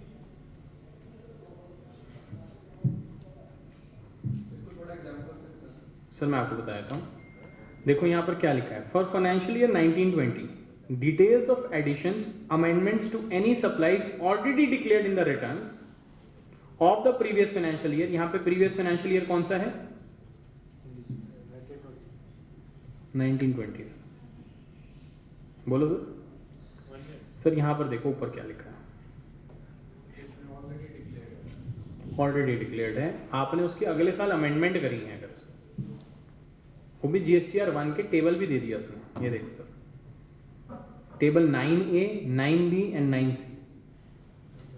ये प्रूव कैसे हो रहा है? ये देखो सर, यहां लिखा है अप्रैल 20 से सितंबर 20, तभी तो मैं 19-20 की बात कर रहा हूं ऊपर। तो लैंग्वेज पे मत जाना सर, नहीं तो आप प्रीवियस फाइनेंशियल ईयर 18-19 मत समझ लेना इसमें, नहीं तो फिर ये कैसे हो जाएगा सर, अप्रैल 20 से सितंबर 20, ठीक है सर। ये शेयर कर देना, मैं सर ये पूरा डॉक्यूमेंट शेयर करूंगा क्योंकि मैंने इसमें टेबल वाइज लिखा है, ये आपको हेल्प हो जाएगा। आप प्रिंट निकाल के रखोगे, आपको पता होगा इस बार ये चेंज है, ये चेंज नहीं है, ठीक है। यहाँ पर सर हमारे लिए 19-20 में ये रिफंड्स और ये वाले जो टेबल्स थे नीचे 15 के, ये सारे के सारे आज भी ऑप्शनल हैं। HSN वाले इस बार भी ऑप्शनल हैं, ठीक है, ये नहीं भी भरोगे तो चल जाएंगे। सर मैं आपसे बोल रहा हूँ 28 फरवरी की डेट है, एक्सपेक्ट मत करिए कि ज्यादा बढ़ेगी, क्योंकि पिछला ट्रेंड देख के हमें पता लग गया कि शायद ना बढ़े। लिमिट्स वही है सर, 2 CR 5 CR। और 9K भी ऑप्शन। यस सर, 9C के ऑप्शंस पे आ रहा हूँ, सेम अब आपको 9C के ऑप्शंस भी दिखा देता हूँ। आपको 9C में फिर से खुशी हो जाएगी कि 9C में वो टेबल नंबर 14 नहीं है आज भी। सर यही सेम ऑप्शन कंटिन्यू किया गया है कि आप 5O में सारी फिगर लिख सकते हो, इसी से हम 9C भर पाए हैं मुझे लगता है, क्योंकि यही आसान है सर, हम नहीं आइडेंटिफाई कर पाते हैं 5O में डालते हैं। बट मैं इस बार सर आपके साथ, मैं ब्रांच के साथ शेयर भी कर दूंगा, I will share some of the notes to audit. पता नहीं सर मिले हैं नहीं मिले हैं, शेयर किए थे नहीं किए थे मैंने पिछली बार। सर नोट्स टू ऑडिट में शेयर कर दूंगा, where we have compiled certain notes which shall be attached along with 9C। आप कहते हैं तो मैं आपको दिखा देता हूं एक बार, आपको सेटिस्फैक्शन हो जाएगी कि वो नोट्स इंपॉर्टेंट थे सर।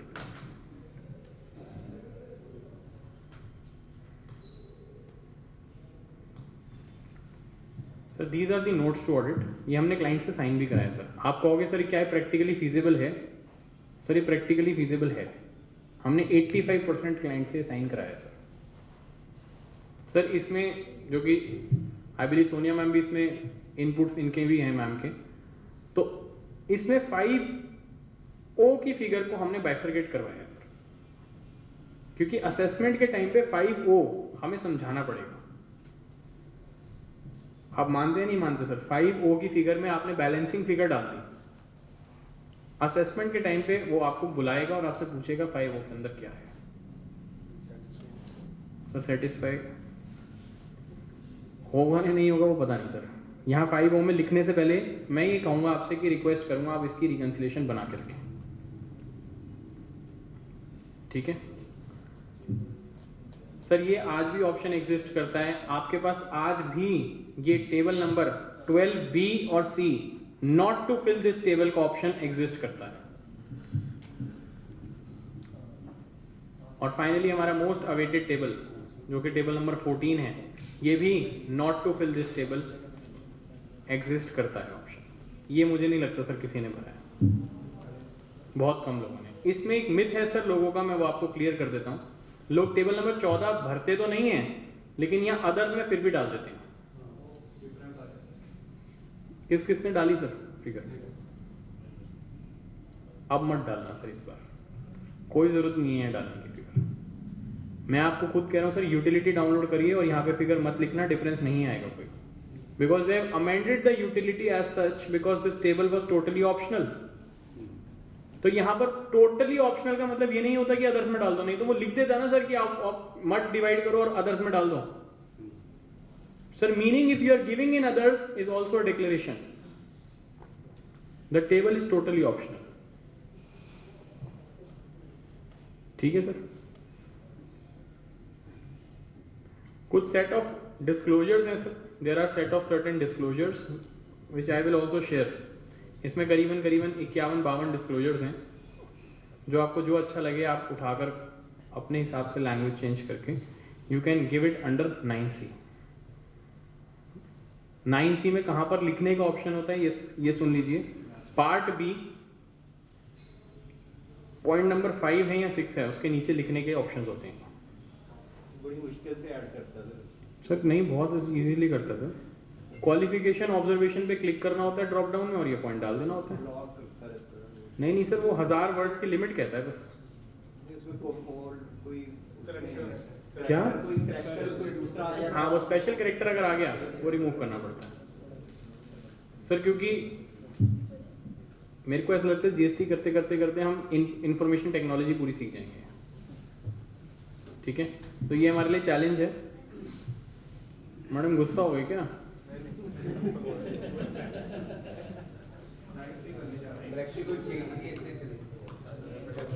चलो, तो सर यहाँ पर मैं आपकी क्वेरीज के लिए कंक्लूड करना चाहता हूँ।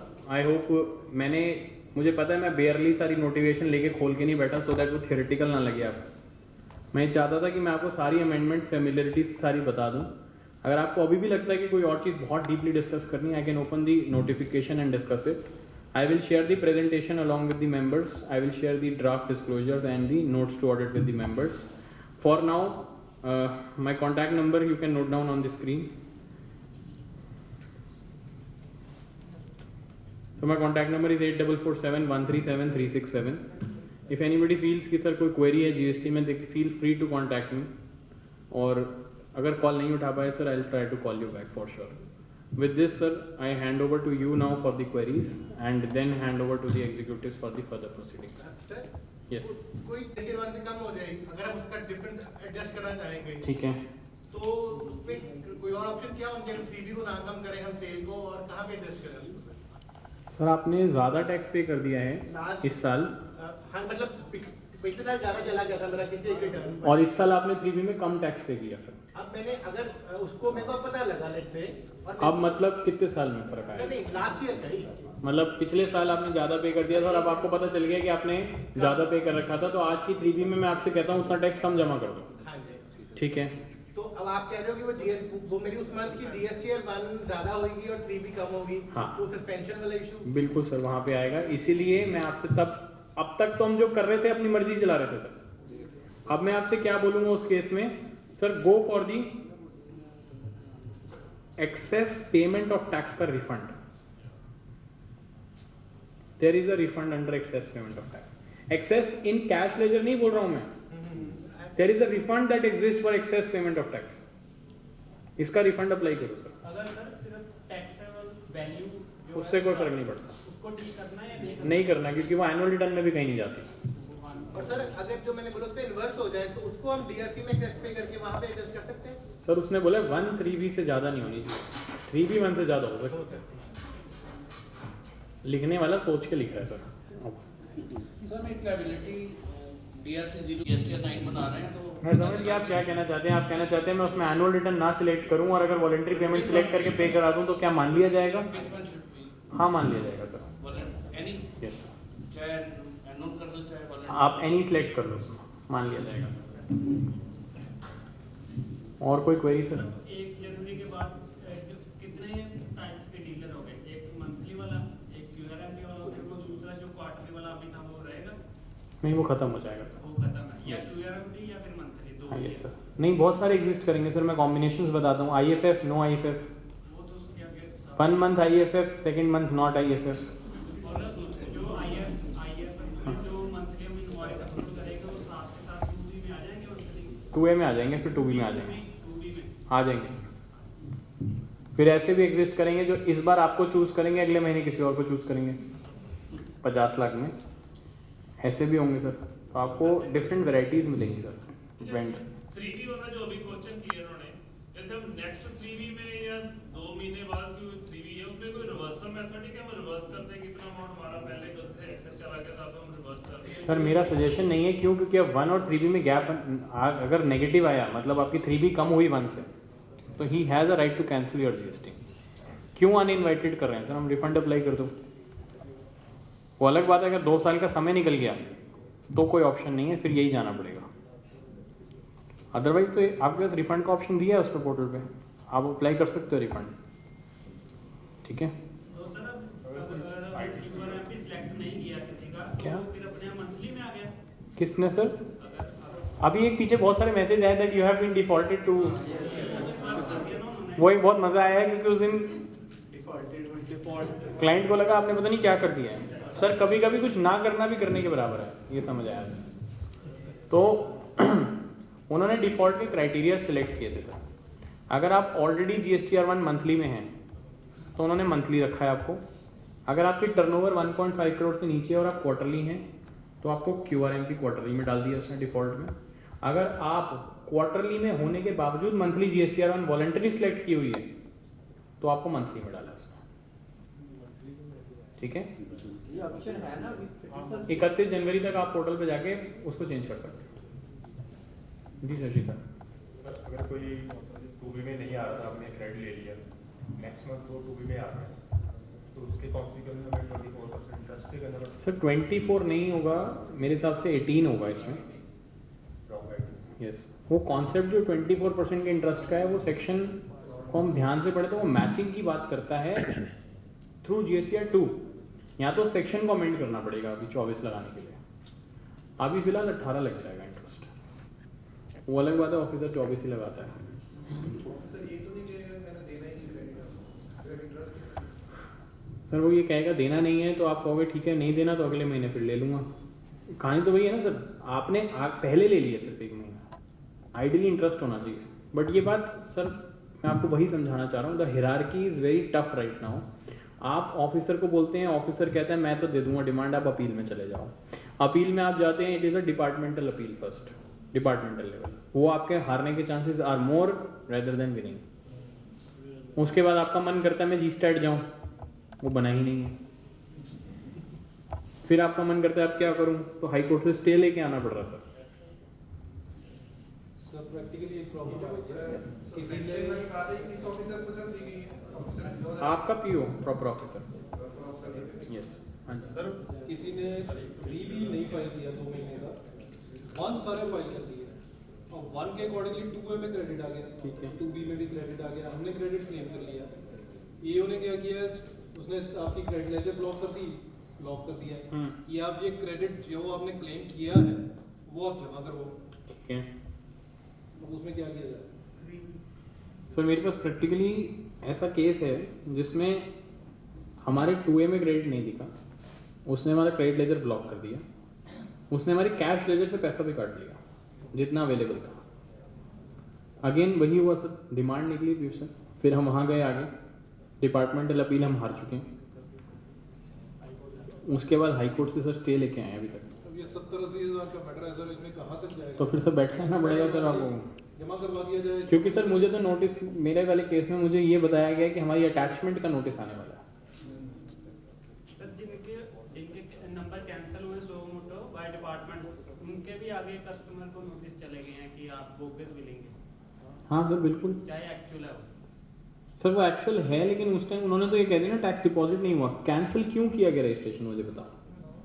वो सो मोटो डिपार्टमेंट, क्योंकि यहाँ तो वो 3B नहीं भर रहा होगा, तो 3B नहीं भरा तो टैक्स तो नहीं मिला ना गवर्नमेंट को। उसने GST 10 भी नहीं भरा और फिर कैंसिलेशन की रिक्वेस्ट नहीं डाली। सर 10 क्यों भरेगा वो पहले? जब कैंसिल करना था उसने। सर 10 बाद में खुलती है सर, मेरे से किसी ने बोला था 10 पे भी 2 मिनट डिस्कशन कर लेना, तो 10 सर बाद में खुलती है रजिस्ट्रेशन कैंसिल होने के। रजिस्ट्रेशन कैंसिल का ऑर्डर पास हो जाएगा, फिर 10 खुलती है। 10 में मात्र 15 कॉलम भरने होते हैं सर, उसमें सबसे मेजर कॉलम स्टॉक का होता है सर, क्लोजिंग स्टॉक, उस पर आपको टैक्स जमा करना होता है। अगर वो 0 है तो कोई प्रॉब्लम नहीं है सर। बट हाँ GSTR 10 बहुत लोग भरना भूल जाते हैं तो 10,000 तक उसकी पेनल्टी आती है। सर अगर 180 डेज वाला हम इंटरेस्ट कैलकुलेट करेंगे तो ग्रॉस पे करें या नेट पे? सर कैसे ग्रॉस नेट आप निकालना चाह रहे हो? ये जो 1 सितंबर से हुआ था नेट। सर ग्रॉस नेट नहीं होगा ना उसमें, आपने वो इनपुट अवेल कर रखा है जो आपको नहीं लेना था, उसमें ग्रॉस नेट क्या होगा? वो तो लायबिलिटीज की बात करता है इंटरेस्ट के लिए।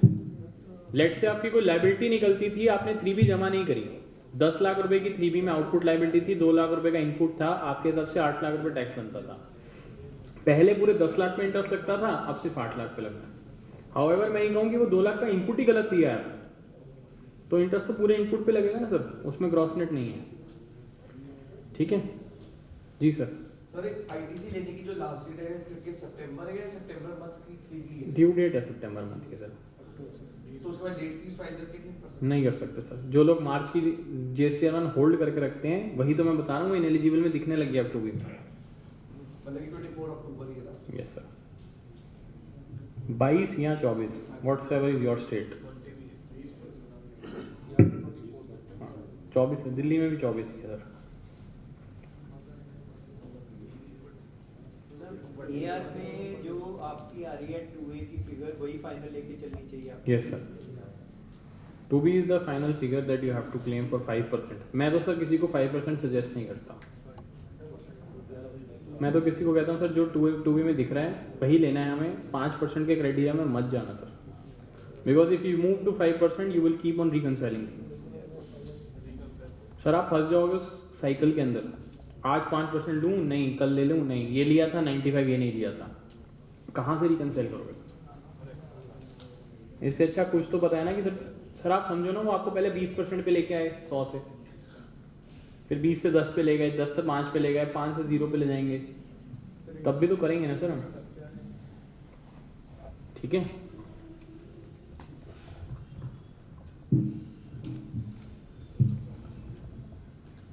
सर। और क्वेरीज? एनुअल रिटर्न 28 फरवरी को भर लेंगे सर। बहुत आसान है सर, अभी तो याद है हमें सब कुछ। हाँ फ्लो में भी है क्या सर? अभी फ्लो में भी है। मैं सीरियसली आपको बोल रहा हूँ सर, जोक्स अपार्ट। एक बार फरवरी में भी आ जाना ना सर मैं फरवरी में पक्का आ जाऊंगा। मेरे को पता है एनुअल रिटर्न पे एक डीप सेशन चाहिए about spill over then intricacies पे, क्योंकि इस बार एक और स्पिल ओवर होगा सर। इस बार 3 स्पिल ओवर होंगे, 17-18 का, 18-19 का, 19-20 का और फिर 19-20 का 20-21 का। 3 स्पिल ओवर में फिर साथ में आपको प्लानिंग करनी है सर उसके अंदर कि फिगर कौन सी कहाँ पुट करनी है आपको। उसके बाद आपको सर एक चीज़ और देखनी होगी, क्योंकि इस बार इंट्रिकेसी ये है कि 9 अक्टूबर के बाद की मैचिंग कैसे करोगे, उसका क्या नोट डालोगे, और बहुत सारी अमेंडमेंट्स आई सर बीच में, उसको कैसे अप्लाई करेंगे, तो उसके लिए Piyush ji on to you now. Form आ गया सर। सर पर 9 अक्टूबर वाला तो फरवरी तक पहले ही करेंगे, उसके बाद तो क्या सर? 9 अक्टूबर वाला फरवरी तक, तो फिर उसके बाद तो सस्पेंड। हाँ बिल्कुल सर, वो पहले ही करना पड़ेगा सर। आपको 20% फिर 5% 10% देखना तो है ना, अलग अलग दोनों चीज़ें।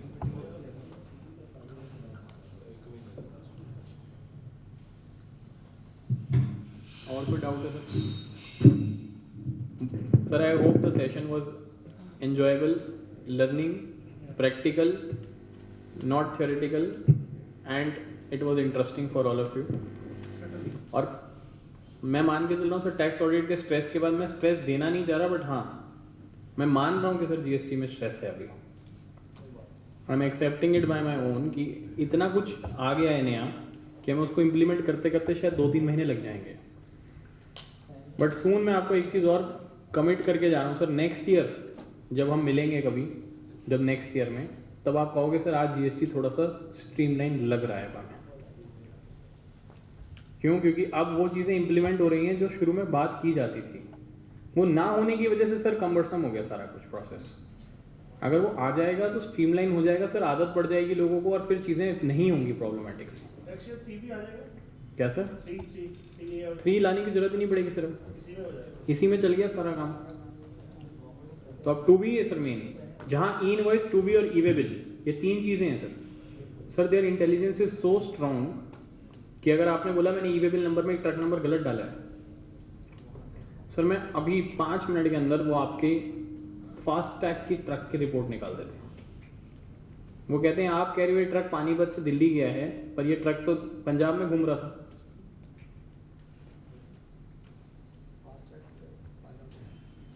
पाँच मिनट लगते हैं सर उनको रिपोर्ट निकालने में। So we have to analyse the intelligence level is very strong. तो हम अपनी मर्जी से ई वे बिल नंबर में कुछ भी ट्रक नंबर डाल देते हैं, that is very risky sir. Truck खाली खड़ा हो वो ज़्यादा अच्छा है, पता है कि वो केरला में घूम रहा है वो ट्रक, वो मेरे ज़्यादा रिस्की हो जाएगा। सीधा 74 सेक्शन में डिमांड निकलेगी सर। सून आप लोगों ने देख ही लिया सर, अरेस्ट ड्राइव चल रही है। To commit with you we try to get one person out of bail. So one person approached me that he was under the pretended fraud, because he came to me for just this कि bell दिला दो। Sir Diwali से 2 दिन पहले से लेके अब तक बेल नहीं हुई है सर। 60 डेज की डिफॉल्ट बेल हुई है। Session court, magistrate court, they are not in favor of giving the bail. High court में जब तक पहुंचते हैं तब तक 60 दिन निपट चुके होते हैं। तो मैं ये कह रहा हूँ सर अब स्ट्रिक्टनेस बहुत ज़्यादा हो गई है जीएसटी में। So we have to abide by the law, और जो है सर क्लाइंट को बता के चलेंगे सर तो बेटर है। रैदर हम ये बोले नहीं नहीं हम आपको इनपुट दिला देंगे, ऐसा कुछ नहीं हो सकता सर। क्यों? क्योंकि 2B में नहीं दिख रहा तो नहीं मिलेगा सर, वहाँ हम फंस जाएंगे सर बाद में। सो माई सिंसियर रिक्वेस्ट, जो रूल है उसको लगा दो सर। अब क्लाइंट को अच्छा लग रहा है बुरा लग रहा है सर, हम क्या कर सकते हैं।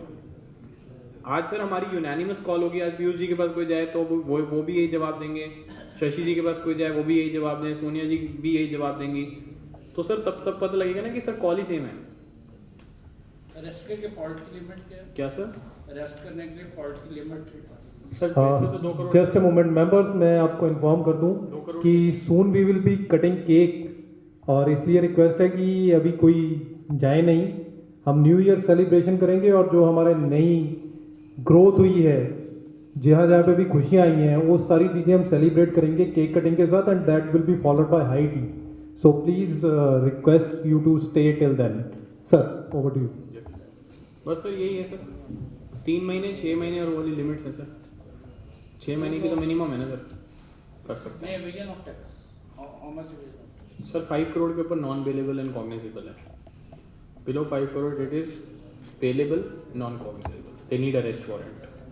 बट बियॉन्ड 5 करोड़, मैं तो सर अभी पीछे आपको एक केस बता रहा हूँ, don't appear for any summons on behalf of client.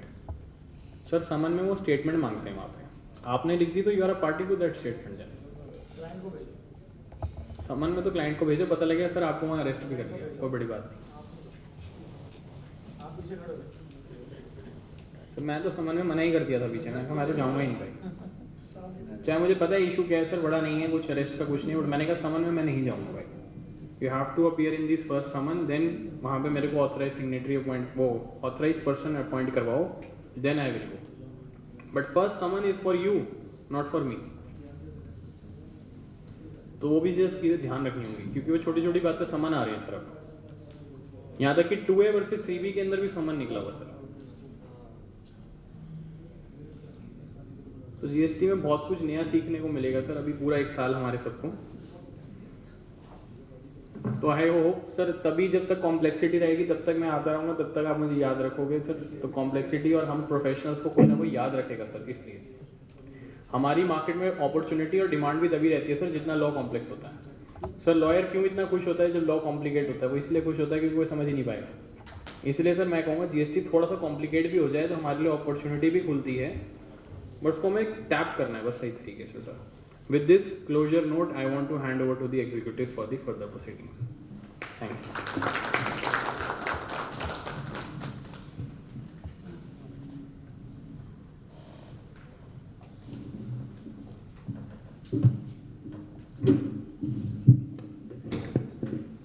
Thank you so much, CA Navya Malhotra ji, for this wonderful learning, and it was really wonderful seminar after around more than 10 months. So I will now request our Vice Chairperson CA Sonia to present vote of thanks. A very good evening to all, and For Naveji, I must say I lack in words for the excellent coverage you have covered today. And there is a common phrase, phrase you all have might be hearing, the way you can start the morning can affect your day. And for GST, you all know that January is a new start and a beginning. So we all proposed and decided to start our journey with Naveji.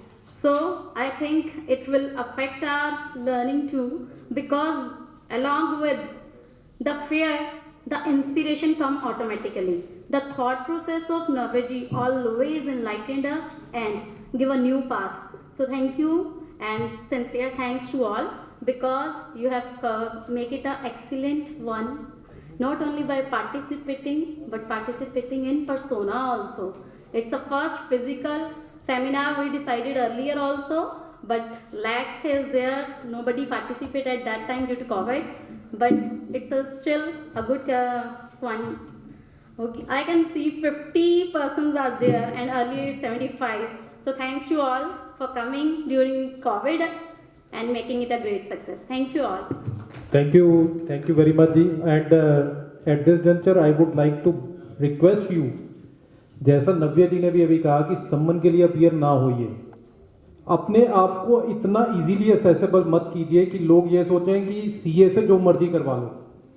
अभी recent अपना experience share करना चाहता हूं। I have signed a audited balance sheet जिसमें capital 2.5 lakh है। Capital कितनी है? 2.5 lakh. And then client came to me कि इसको 10 लाख के लिए सर्टिफाई कर दो। I refused. अगले दिन वो मेरे ही किसी भाई का सर्टिफिकेट लेके मेरे पास आ गया, ਤੁਹਾਡੀ बैलेंस शीट ही दिखाई उन्हें, वो कहता ही छड्डो साइन दसो कितने करने हैं, 500 लेना। मैं ये प्लेटफॉर्म यूज कर रहा हूं ये रिक्वेस्ट करने के लिए कि अपने आप को इतना इजीली असेसेबल कि ये एक ठप्पा है सीए की वैल्यू, वो मत कीजिए। अपने भाइयों को मैं भी कह रहा हूं, आप भी कहिए, जो भी लिंक में आ रहा है उनको ये बताइए कि ये एक डिग्री की वैल्यू है, इसको वो ठप्पे पे मत लेके जाइए। वी आर नॉट नोटरीज कि 20 रुपए में जो भी ठप्पा लगवाना है लगवा ले, प्लीज।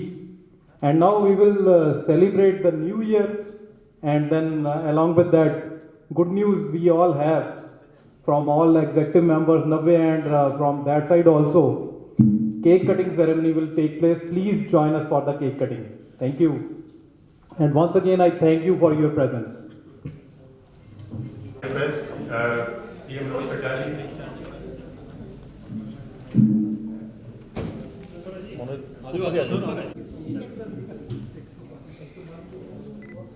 हाँ जी सर।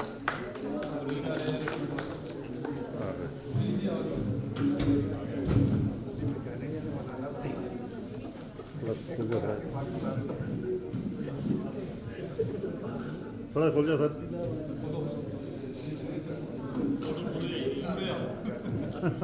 बिच भाई लोग इधर आ जाओ। फेस लुक रहा है सर। ओके दीपक बजाज जी थे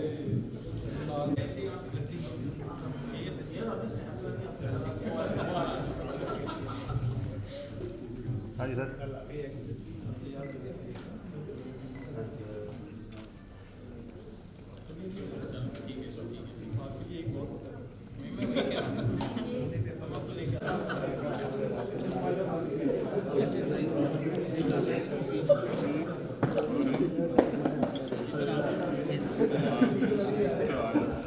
हाँ जी सर।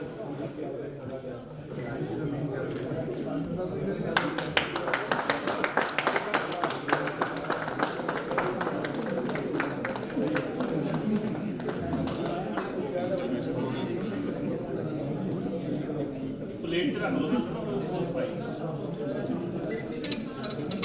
मैं लाऊंगा सर, मैं लाऊंगा। हाँ जी सर। सबसे लेटेस्ट मॉडल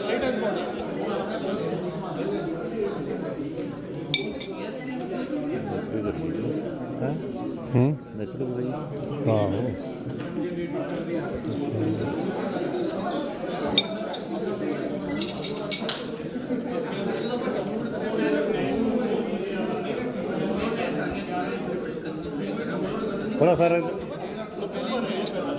हाँ जी सर।